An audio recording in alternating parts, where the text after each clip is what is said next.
From the Spacebird Media Studios, it's Roxanne and Ace Unlimited.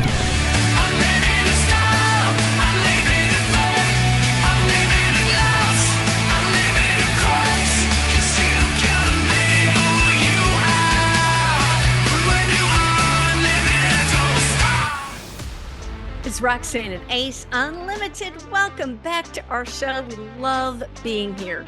We love it that you are with us. We're great friends. We have a ball. We laugh. We love Jesus.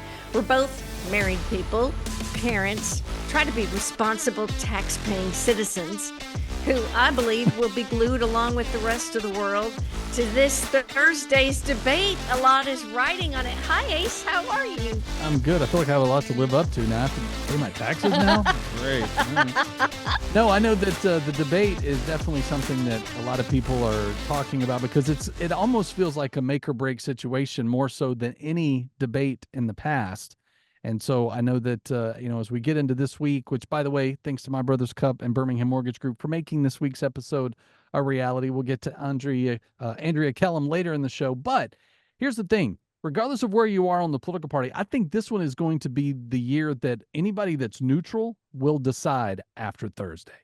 Well, a lot of decisions could be made. People are going to be watching closely. I think it's great that they're not going to be interrupting each other. There's not going to be a long speech at the beginning.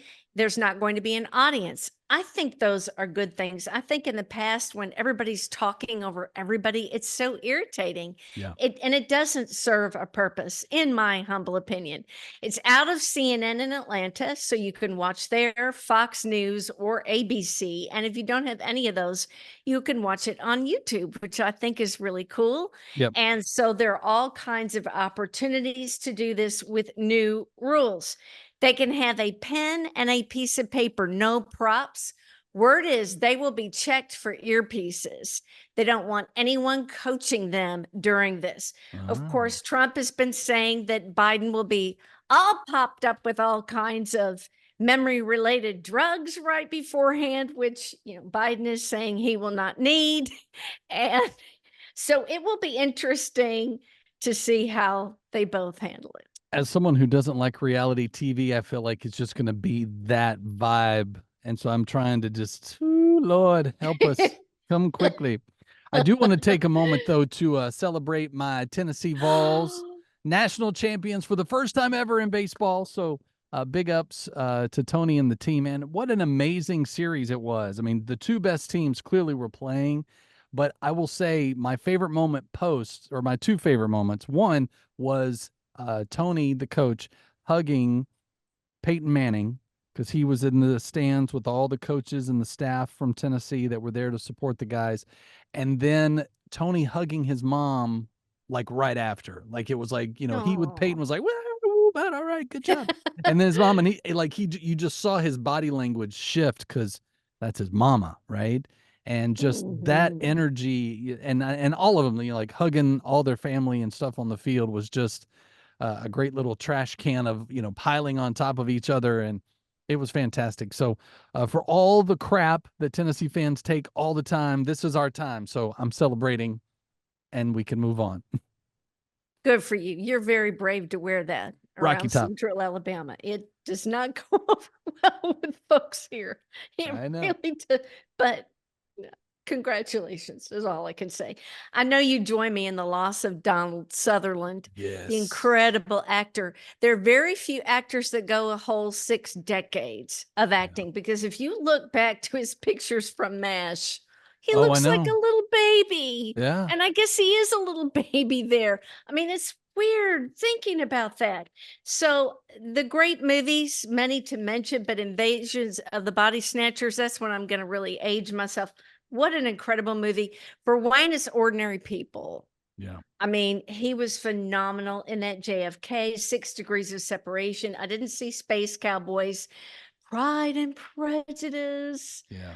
One of my fave movies. Well, and so then many the people, Hunger Games. Yeah, Oh. That's the big one. So many people know that, especially like my kids, because that generation, they don't know a lot of those catalog movies. But the part that really I love, and I think a lot of actors are this way, but Donald Sutherland, one of his final interviews, I think was CBS Morning or one of this like 60 Minutes, they played clips from some of his earlier roles to get his, and it was like his first time seeing them in decades.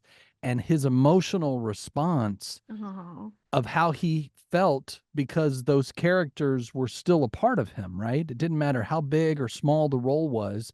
He truly took on the persona of who he was, portraying. And so to see, and I think and I don't remember what movie it was from, but it was a scene where his daughter is found in a river, and so it's his character as a father reacting to that. So he's not only reacting to the scene of what he had to draw up to play that so emotionally perfect, Mhm. but then as a dad, he's also thinking how he would feel if that had happened to him. So it was just he was one of the good ones. Like I just enjoyed he's one of those that when he talks, he was so articulate. I think that's why 6 Degrees of Separation is probably one of my favorites of his, is he's just so articulate and he takes his craft and loved it. So he will be missed. And of course, Dad to Kiefer, that you and I both love, 24, one of the best shows of all time. Really, Yeah. I think I've seen it all a couple times now. It's No, still so good. it's It's true. even dated, but you don't care because it's still so good.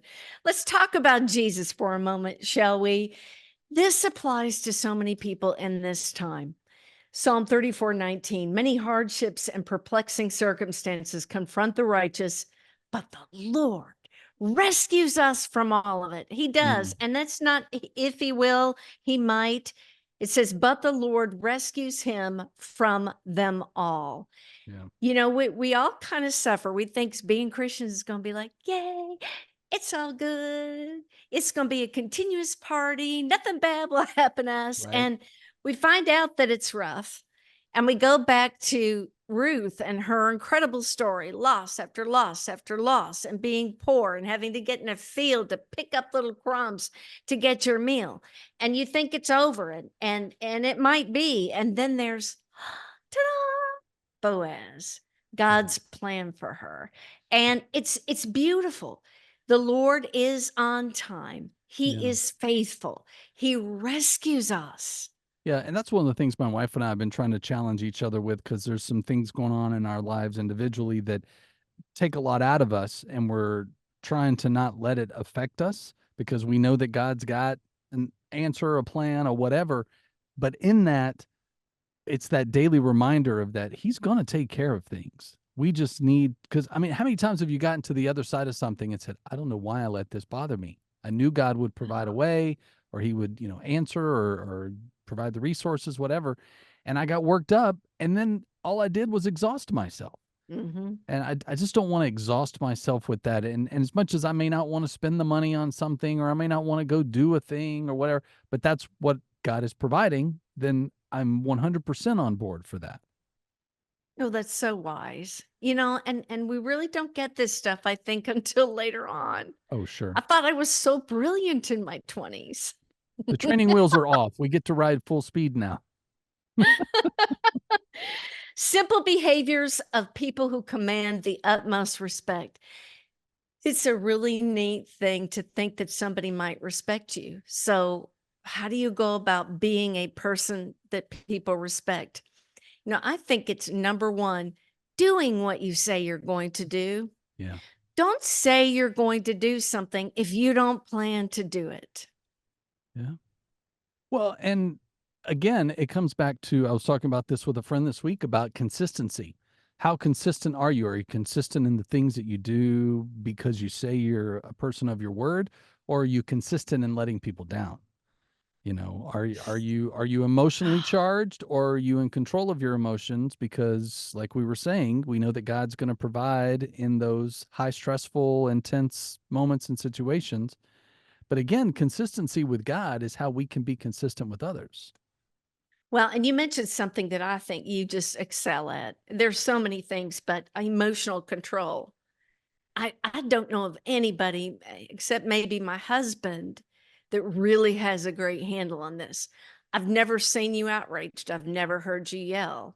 I'm trying to think if I've heard you say a profane word, maybe once. Maybe. I just really, that's still a goal of mine, because things that I regret in the past are wrapped around some extreme emotion. Yeah. I'm just a very demonstrative person, and that's okay. And feelings are all right with God. But if you're a runaway freight train with it, Sure. then you're going to run over people in the process. And I think that's all a part of our growth. And Yeah. as you were saying, when we trust God and we're conversing with him, we know it's going to be okay. Then we don't have to flame out, if Yeah. that makes sense. Sure. Well, and how many times have you, like, internally, all you wanted to do was scream or break something, but then you knew that that wouldn't benefit anyone in the room and they may escort you out or whatever. But when people ask, "Hey, Roxanne, how you doing?" And you go, "Today's my best day, but thank you for Mhm. asking." And then sometimes they Mhm. might ask, "How can I help?" And you know what? Not really anything. I've given it to God, so I'm waiting on Him to provide. Because again, that's how we can reflect into the world when the world is chaotic and buildings are burning and presidents are mocking each other. Like, Right. there's that's where we find our peace. So the people go, "Why aren't you worried about these things?" Because God has got it. Like, He's not waking and going, "Who's running? What happened? Where is so and so?" Like, He knows. That's why I love the story of when the disciples were in the boat and the storm's rocking and Jesus is asleep. I mean, like, out like my 13-year-old on a Saturday morning out. Like, he was, and they're like, "Jesus." And he's like, "Why are y'all so worked up?" And he's got it, right? Because he knows his father's got it. So that's a constant reminder for me, because I will be transparent and say I have my profane moments. I have my anger moments. I try to save them only for my wife so she will love and accept me and I don't throw anything in her direction. But sometimes she'll go, "What's wrong?" Like, she can hear it in my tone because I'm fighting it back. Wow. And I'll go, and it's kind of like that Ted Lasso moment. It's like Oklahoma. It's like, "Be truthful with me." It's like, okay. Mhm. And so and that's why we have our person or our people that we can be that way with, because they know that in the end, you're going to still do the right thing, but you just need to have a little ugly moment sometimes because God's going to love us anyway. To let it out, Yep. not to roll around in it, but to let it out is healthy. Well, we're speaking about respect. And so this is the perfect opportunity to bring up our friend Turan Newell. This is a really great man of God, a good husband, a great dad, and a friend, and somebody who truly does what they say they're going to do. Mhm. And when you're going in for a mortgage, I think I'd rather just go have a surgery. I mean, let's face it, you are letting it all hang out. Someone's in your back molar digging around. It's just Mhm. hard. And with Turin, I'm not gonna say it was, all butterflies, but it was a lot less painful with him. He's organized, he's smart. The people that work with him are great. And it wasn't horrible going to close on a house. Yeah. No, and I think that's the thing, is to remove the stress of knowing that he's not only going to help you in your financial status, whatever that might be, credit score, whatever, but he has those special programs to help make it happen. So if you're in Alabama or Florida, if you're looking for that 5.5 or 6% interest, he's going to take care of you. So check it out. Find out your pre-approval before you house hunt, and do so at bhammortgage.com or call him at 205-259-1656.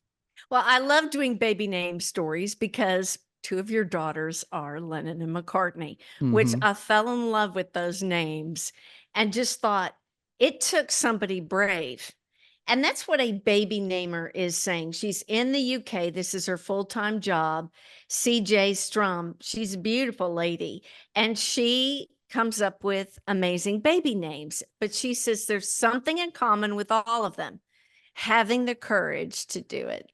She said a lot of people want an original name, Yeah, but they don't want anything they feel will make their child stand out in a negative way. sure. So there are obvious questions about Lennon and McCartney, but I want to share some of her more creative names Yeah. that she says would be great. She says really popular in the UK right now is Honey for a girl, because a star there named their child Honey and people thought it was cute. Mm. There's Calliope, there's Wilder and Atlas for boys. These are among her suggestions. And other suggestions are Tallulah. That's, Bruce Willis's daughter's name. That's a great name. Tiger Lily, Lavender, whimsical names for girls, or for boys, Ziggy, Rex, Cosmo, Chase, Wolfric, and then call him Wolfie for See, short. as a Quantum Leap fan, calling my kid Ziggy would be the best. Like if I had a kid that needed a name, like, now I don't think Tawny would be on board. But what's interesting about my daughters is like I named them after John and Paul. And when Lennon was on the way, we joked about, we'll have twins and name them Lennon and McCartney. And the joke, by the time we got to the day she was coming, I was like, this is the no-brainer. Like as a Beatles fan, it's a no-brainer. So by the time McCartney came along, we told people that it was going to be a girl because, by the time you hit the second child, not hit the second child, by the time the second child's comes along, choose my words wisely, it's one of those where you want to get stuff that accents that we're going to have another girl. So we need two of all these things, right? But we didn't tell anybody the name because I did not want to have to fight the need to punch someone in the face who looked at me like, really? You're going to name your child McCartney? Really? And I'm like, this is the Bill Cosby moment. This is not your child. I will feed them chocolate cake and name them what I want to. So I applaud anyone else who wants to have unique names. Go for it. And the fact that a baby namer is a profession, what times are we living in? So all I could think about, I love you dearly. When I was at Abbey Road in London, when we were in the Beatles cab for our private tour, looking out 5 feet from Paul McCartney's office, where he is often, where fans often see him.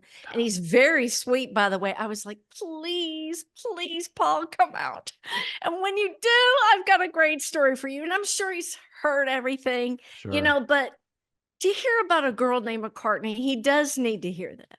Well, there was a viral video probably 6 months ago that came out of a family who went to a Paul McCartney pre-show where he was doing like a meet and greet, and there was a Lennon and McCartney fan. Yeah, they were cousins, but they were family. And so they held up signs and said, Lennon and McCartney want to meet you. And so he brought them on stage and they were so I kind of felt like I had my moment with him in how he reacted to them. But yeah, and then I met the guy, Buck Johnson, who played keyboard for Aerosmith and the Hollywood Vampires with Johnny Depp and Alice Cooper. He is now the keyboardist with Ringo's All-Star Band. So I met him this last weekend, and it was all I could do to just go, all right, so tell me your favorite Ringo story. Because but there's 100 people behind me. So I'm just like, hey man, thanks for the jam session. That was fun. See you later. But yeah, I mean, I think if I actually was in London and saw him, I would just be like, what up? Because I don't know that I could say or do anything that would be the lump sum of my whole life of how their music has impacted me. So I just named my child after them. So there you go. That's pretty awesome. That's my homage. Take it, have it, use it. I think it's so cute. Like the disciples, we need to learn the difference between trust in Jesus and spiritual cockiness. I've never used that word in the broadcast realm, but there it is. It's written as a headline. I'm now sharing it with you. And I was like, what are they talking about here on Christianity Today? Spiritual cockiness. What are they even talking about? Yeah. Well, it's when we think we got it all going on. We're going to do this and we're going to do that. And oh, by the way, we forgot that it's Jesus doing it through us. Yeah. Wow. And that's the whole example with, if you remember looking at Matthew 17:14-20, when the disciples were stumped by a demon, they tried to cast it out. It refused to budge. They go back to Jesus. They're like, and Jesus didn't appear to be real pleased about that.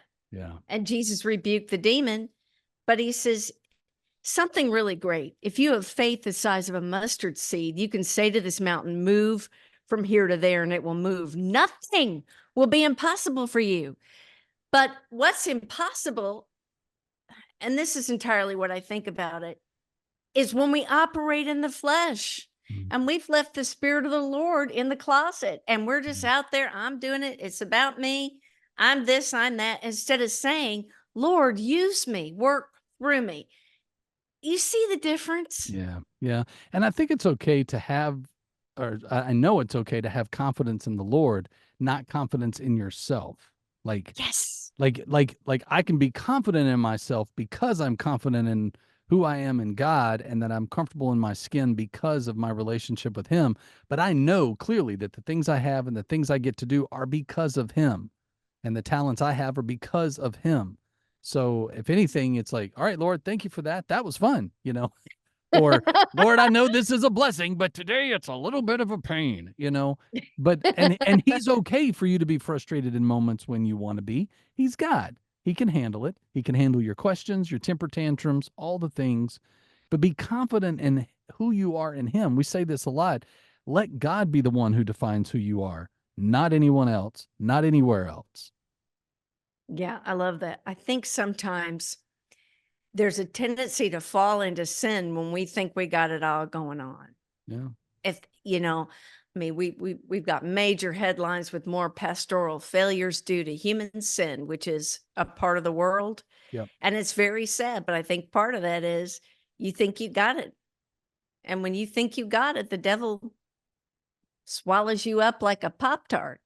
Roxanne and Ace Unlimited with a guest that, well, I just think is the apple of the Lord's eye. I mean, look what he's done with her life. She is the founder of Changing Crown Ministries. She and her husband have preached by Zoom all over the world.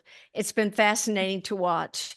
She is an internationally recognized pageant coach, a national pageant title holder. She's a singer, author, and speaker, but tonight we want to focus on all of her acting gigs. There are so many, I can rarely catch her at home to get a breath. And all the Christian films she's either acted in or done makeup and hair for. And it's really fascinating. And I'll tell you, to be in the movie theater, and there I saw her and her husband and her son. And I'm like, I know her out loud. And I'm like, whoops. Better quit. So we are thrilled to welcome to the show the incredible Andrea Kellum. Hi there. Hello, you're so sweet. You So- hyped me up more than I deserve for sure. No. So, Andrea, how does someone even start a career in the film industry? I mean, did this happen overnight? Did you plan this? Like, tell us the scoop.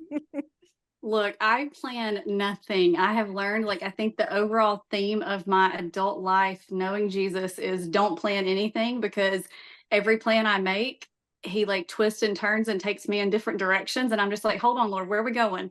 But yeah, getting started in the acting and film industry was definitely not something I had planned to do by any means.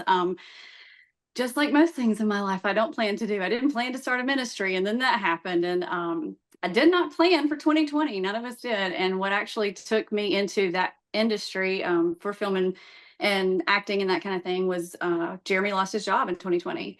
And, obviously everyone was shut down until around 2021, and we started to reopen things. And at that time, it was just really difficult for him to find work again that, was a good job, a decent job, something to give us what we needed financially. And so I had a friend who was like, you should look into acting. And I was like, no, that's not for me. And she was like, no, background acting is really cool. Like, it's easy to get started in, and they need all types of people. We think, I feel like we mostly think that we look at the celebrities, the A-list people that we see mostly on television, and we think that you have to be a certain look or a certain size, or like you think of like supermodels or these major celebrities of like, this is the caliber of person they're looking for. And really, a lot of background actors, like, they're looking for everyday people, even in commercial acting. And so I finally, I looked at it for a couple of months, took some little online courses, and, watched lots of YouTube videos and all of that fun stuff, trying to figure out, like, I don't want to jump into this and look, like I'm silly and don't know anything. But at the same time, there are some things you just have to kind of dive into to learn. And I submitted Jeremy and I for a commercial for a real estate company, and was like, when I say I had no idea what I was doing, I mean it. Like, I literally had no clue what I was doing. And I can think of things now that I did back then that honestly are laughable. But again, I knew nothing. And so I submitted us for a commercial and we booked it. And I was just like, this is weird. Like, how did this happen? And it's just like one thing after another, just kind of continued to, doors just opened.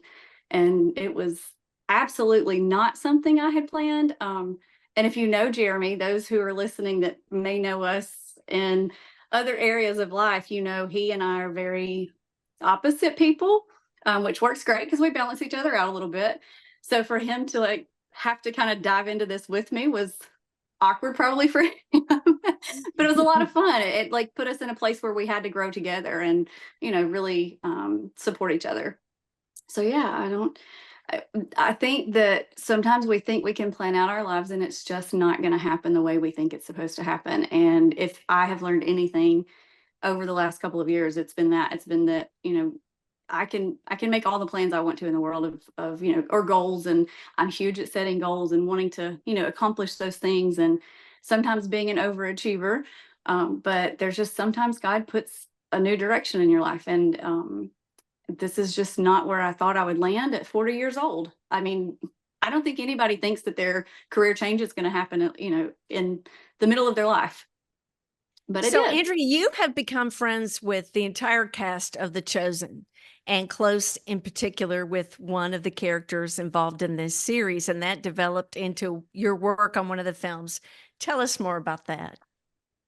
So, well, because of me having the ministry, and then I had, the television show with Life Network for Women, I kind of had already connections within Christian media side of like, film and television, that kind of thing. But I did not personally know anyone. And again, this is where I feel like this is something that is 100% all pointing to God and what he did and how crazy our lives can kind of weave together in ways that we're not realizing it's happening until after it happens, that we look back and can see it. But so I actually, through a mutual friend, was introduced to Brock Keasley. He was a guest on my show. At the time, I did like a little party, like a viewing party on Facebook. They were trying to raise money to fund the film, The Shift. And so Brock and I had a fun little session where everyone watched his short film for like 20-minute short film. I did a little interview session afterwards with him, trying to help him to raise money. And that was that. And then I continued, of course, to support and share and post and that kind of thing. And then in January of, I think I'm going to say this right, 23, I might get the dates wrong. But in January of 23, The Shift, I saw Brock was posting on the page that he was, they were getting prepared to, basically they were scouting locations. They were preparing to find a place to film. And if you are familiar with, it's like a whole like dystopian feel. And so it needs to be, like a particular look. It can't just be any average modern day city. And at the time I knew they were looking in Atlanta, but he had shared that was like not working out. And so they were looking at a new location. And we're talking, they're like a week away from filming. And so everything is, randomly like all of a sudden changing. And if you are familiar, because you're in Birmingham, if you're familiar with what downtown looks like, or, our normal locations that we see, you probably would have recognized this too, but I saw he posted a photo, and Jeremy had actually finished filming a documentary at the Sauce Furnace a few months prior. And Jeremy sees a picture and he's like, Andrea, Brock's at Sloss. And I'm like, no, he's not. And he says, yes, he is. Well, I knew it had been a couple of years since I had interviewed Brock. Like, there's no way he's going to remember that I'm from Birmingham. And I was like, I don't want to reach out to him just yet. So I waited. And then I saw like a couple of days later, he started sharing some more pictures of potential locations that they were looking at. Well, in the very tiniest corner of one of the photos on Facebook, I could see a sign, and I was like, Jeremy, this looks like the Alabama Theater sign. And he was like, no way. And I was like, look, like you could see, like, I mean, when I say like just the like tiniest corner of it. So I was like, okay, I'm going to reach out to him because it's clear he's in Birmingham. So I just reached out to him. I was like, hey, Brock, I know you can't tell me this yet because it's still, everything's hush hush. But just letting you know, Jeremy and I are in Birmingham. Winky face if you need anything. And so he wrote back and he was like, well, you'll know for sure Thursday of that week. But thank you so much. That's so cool. I'm so glad to know that that's where you guys are at, like if we need something. And of course, it was announced that they were filming in Birmingham. Well, I'm not one to like, I don't I love things to happen organically. I don't want to like ever push something, into happening for me. I want to know that everything that I do is Holy Spirit led. And so I submitted without telling Brock. I submitted through Extras Casting Birmingham. At the time, I did not know the casting director, Michael Rosdick, but he's since become a phenomenal friend. So for those of y'all who are wanting to get into background acting, it's a great place to go, Extras Casting Birmingham. So when things come through town, it's, you're going to see them post about it, and they'll need people and all that fun stuff. But anyway, so I'd seen that Michael had posted, looking for background actors, and submitted. And something that happens within film that most people aren't familiar with is there's a title called stand-in, and it means literally you are the person who, once filming begins, if you are booked as a stand-in for a particular actor, usually they're looking for someone of the same height, the same hair coloring or skin tones. You don't have to facially look exactly like them. They just need you to look like them for a photo double type thing.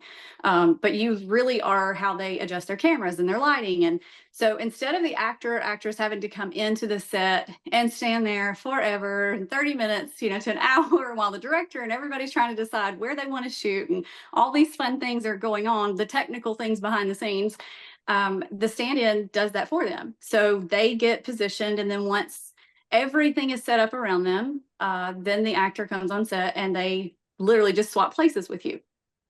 And so I submitted my background information to Michael, did not tell him I knew Brock, and I did not tell Brock that I knew Michael or had submitted my background stuff, because again, I didn't want anybody to think I was being like, oh, I know him, I should get to come and do this, like I just want it to happen the way it needs to happen and how God sees. And so a few weeks later, I got a message, and Michael was like, hey, we actually want to pull you for a stand-in position. Is that cool? And like, are you available for these dates? And I found out later that when Michael brought my information to Brock, he said, hey, I just saw this girl. She looks just like Elizabeth Tavish. I think she'd be great for her stand-in. And if you know anything about The Chosen, Elizabeth Tavish plays Mary Magdalene, and she was our lead actress in The Shift. And so Brock immediately sees it, and he's like, that's my friend Andrea. Yes, let's bring her in. And so I just love, I love that story, because I love that, God worked it out. It was all his plan, not mine. I can't, obviously I made the step to submit myself. But then I got to come in the first day of filming. Elizabeth didn't have to be on set. And so they had sent out an email saying, we need some extras for a diner scene. And I got to come in as me and be a background actor that day.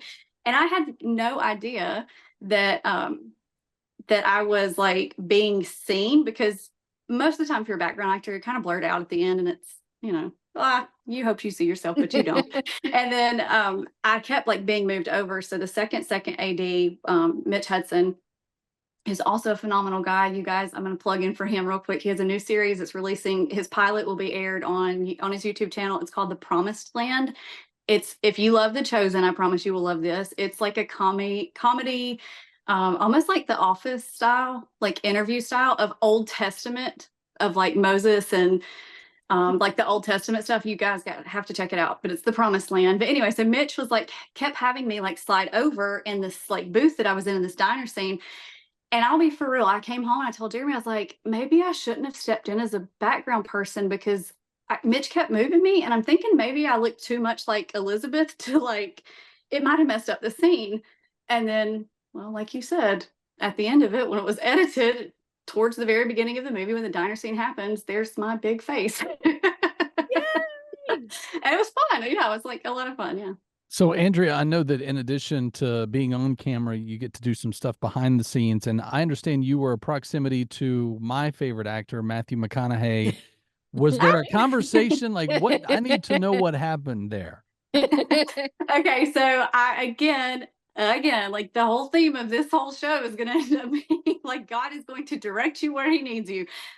So I have always been in hair and makeup in the beauty industry with my pageant world and all of that. Obviously, I stopped in 2017 when the ministry happened, and kind of got out of that. I just never lost my love for it because, I'm super girly and I love makeup. I think that it's a great way for women to, just be confident about who they are. And we have, like so many options and in film, you don't realize how much makeup is such a huge part of things, even for guys. But I, through a series of, on the shift, our makeup department head for the shift, Jennifer Kimlin, is a fantastic makeup artist.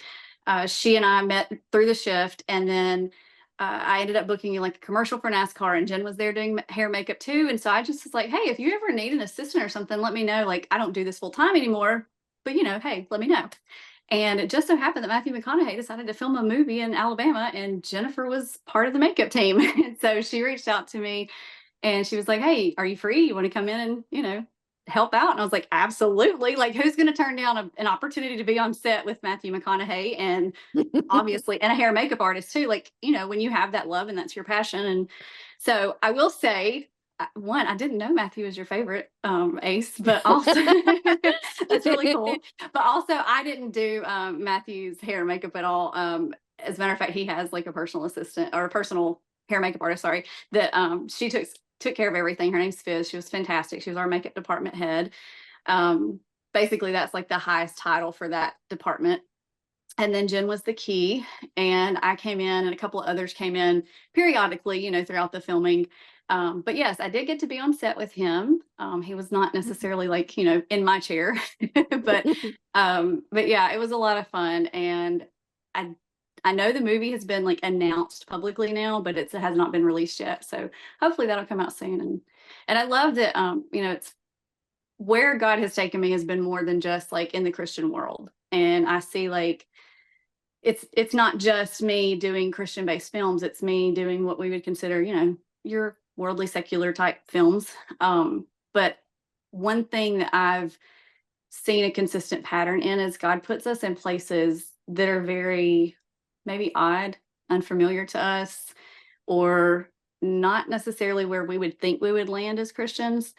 And there are so many moments, we don't have time for me to tell you all the things, but like there's just so many moments where I can see, God chose this place for me for a reason.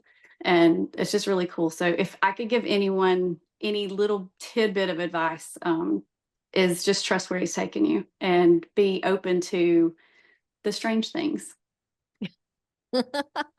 I love that. How beautiful.